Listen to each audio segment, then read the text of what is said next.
င်္ဂလာပါ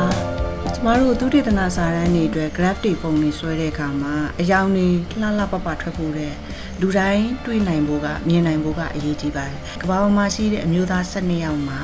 တစ်ယောက်နှုန်းနဲ့အမျိုးသမီးအယောက်200မှာတစ်ယောက်နှုန်းက color blindness ဖြစ်နေတတ်ပါတယ်ဒီနေ့ကတော့ကျမက R programming ကိုသုံးပြီးတော့ဘယ်လို color blindness check လုပ်လို့ရတယ်လဲဆိုတာကိုပြောပြသွားမှာဖြစ်ပါတယ်အဲ့တော့ color blindness check လုပ်ဖို့အတွက်ဆိုလို့ရှိရင်ကျမတို့ package တစ်ခုလိုပါတယ်အဲ့ဒီ package လေးက color blind check ဆိုတဲ့ package လေးဖြစ်ပါတယ်ထုံးစံတိုင်း install လုပ်ရပါမယ်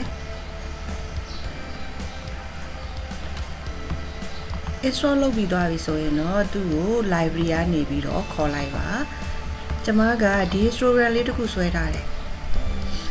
ကျမသုံးခဲ့တဲ့ color ကိုကျမနာမည်တစ်ခုပေးလိုက်မယ်ပေါ့နော် select check ဆိုတဲ့ function ထဲမှာအဲ့မှာ plot is equal to true ဆိုတဲ့ arguments လေးပါထည့်မယ်တော့ဒီလိုမျိုးကျမတို့ရဲ့ color တွေကို check လုပ်လို့ရတယ်နော်ဒီ color ဆိုရင်အဆင်ပြေရလားလို့ကျမဆွဲကြည့်ရအောင်နော်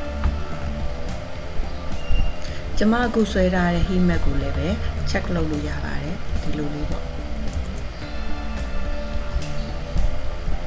ကဲဒါဆိုရင်တော့ကိုယ့်ရဲ့ graph တွေ check တွေကို color blind check လေးလုပ်ကြည့်လိုက်ပါနော်အားလုံးစိတ်ပြေပါစေ